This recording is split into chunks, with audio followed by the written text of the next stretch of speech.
When we talk about music, our brains automatically think of a few things, right?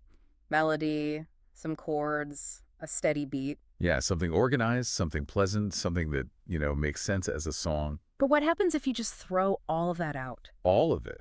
When the sound isn't supposed to be pretty, but maybe intense, when you're trying to find art in the screech of an amplifier or the hum of a machine. Well, that's where we're going today. We're exploring noise music, a genre that really challenges what a song even is. We're going to look at how artists find something beautiful in what sounds like chaos. To really get it, we have to go back. Way back, like over 100 years ago. Before the 1900s, music was orchestras, pianos. Right, pretty quiet stuff. Exactly.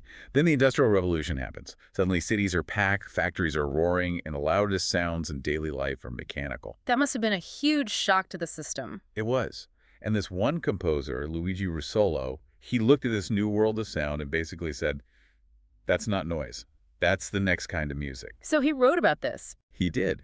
In 1913, he published this incredible manifesto called The Art of Noises. The Art of Noises, I love that. And in it, he argued that traditional music was just stale. It was boring because it was ignoring the sounds of real modern life.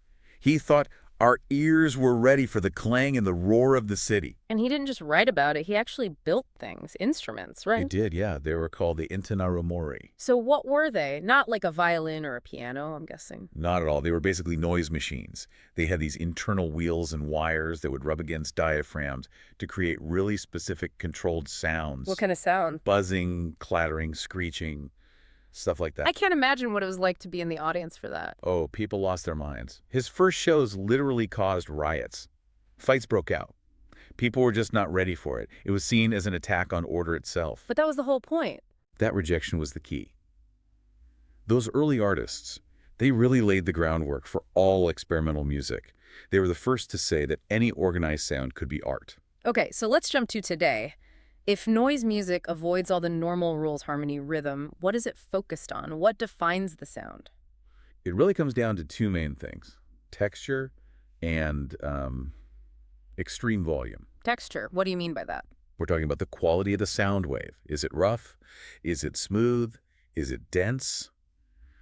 Artists are trying to make sound feel, well, physical. So you're not hearing notes. You're hearing things like, what, static from a broken radio, the hum from an overloaded amplifier? Or recordings of scraping metal, maybe an engine. It's all about challenging what a piece of music is supposed to be made of. Which totally changes how you listen to it. It does. It's meant to be intense. A lot of listeners talk about this feeling of being inside a thick wall of vibration. And that's not just a phrase, right? It's a physical thing. Not at all. Because they use such loud, low frequencies, you can literally feel the sound waves vibrating in your chest. Yeah. It's a tactile experience. So this is the big question then. How is this different from just random, unpleasant noise? Intention. Yeah. That's the core of it. The artists see themselves as sculpting sound. They aren't just turning things up until it's loud. They're controlling it. Precisely. They're controlling the distortion, how long a drone lasts, how the texture shifts over time. To an untrained ear, it might sound like chaos, but there is a structure there. It's interesting what that does to your brain. For some people, it's just overwhelming, maybe even stressful. But for a lot of the audience, that sensory overload is relaxing. It's almost meditative because it forces your mind to clear out everything else. To create that kind of immersive sound, you need some pretty unusual tools. Yeah, the setup often looks more like a science lab than a music studio. You see these tables just covered in wires and DIY gear. And the most important tool is probably the electronic pedal. Yeah. The little boxes guitar players step on. The effects pedals. Right, but instead of using one or two, noise artists might chain dozens of them together, creating these long, looping chains of sound. Why so many? What does that do? It's all about pushing the gear past its limits.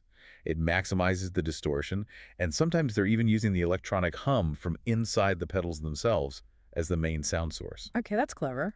Well, synthesizers and computers are big, but not for making melodies. They're used to generate tones that don't exist in nature. But maybe the coolest tool is the contact microphone. A contact mic, how is that different from a regular microphone? A normal mic picks up sound waves in the air. A contact mic, you attach it directly to a solid object. Like what, a piece of metal? A piece of scrap metal, a table, anything. And it picks up the raw vibration inside that object when you hit it or scrape it. So if a performer hits a metal sheet with a wrench. The contact mic doesn't just get the clang sound. It captures this huge, detailed seismic feeling of the impact itself. And that idea of using everyday objects is central to the whole thing. A lot of artists even build their own instruments or modify electronics. It's called circuit bending, just to make sure their sound is totally unique. Since there are so many ways to make these sounds, it's not really one single genre, is it? It's more like a collection of different styles. Exactly. You've got a bunch of subgenres. We could start with harsh noise. Okay, what's that? It's pretty much what it sounds like. Extremely loud, aggressive, just continuous blasts of pure distortion and feedback. Then you have something called power electronics. Yeah, that's an interesting one. It actually uses vocals, but they're usually shouted or distorted and buried under all the other sounds. The lyrics are often very dark or political. And on the other end of the spectrum, You'd find ambient noise, much quieter. It focuses more on soft static or humming drones. The goal there is creating an atmosphere, not a confrontation. and what about glitch? I've heard that term before. Glitch music takes the sounds of technology failing, like a skipping CD or a computer error, and it arranges those mistakes into really complex, sometimes even rhythmic patterns.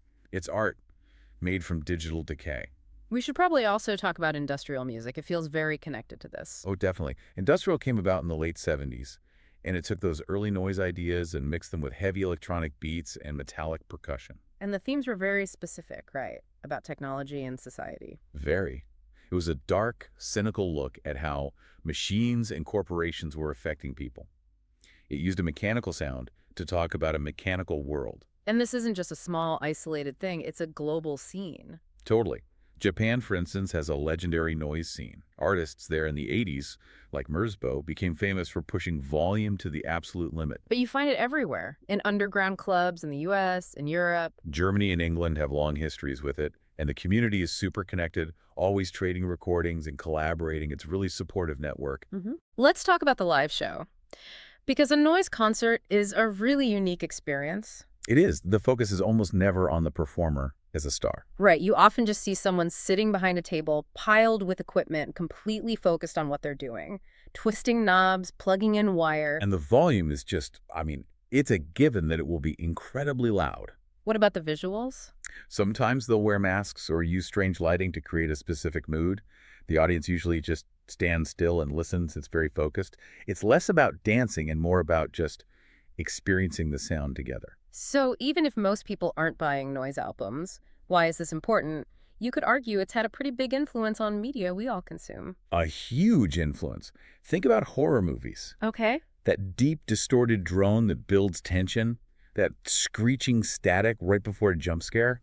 Those are techniques taken directly from the noise music playbook. Right. Sound designers use those non-musical sounds to make you feel uneasy.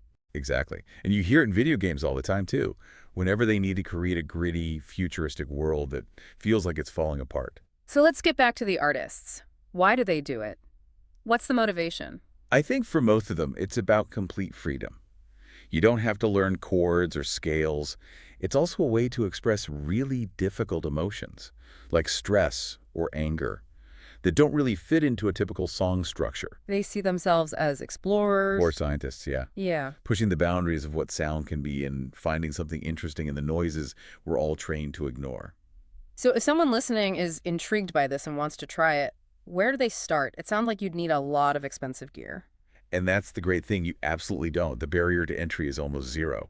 Really? Yeah, you can just start with your phone, record the sound of your vacuum cleaner or a crinkling plastic bag. And then what? Then you use free software on a computer to just mess with it, change the pitch, add a ton of distortion, reverse it. Just experiment until it sounds nothing like the original recording.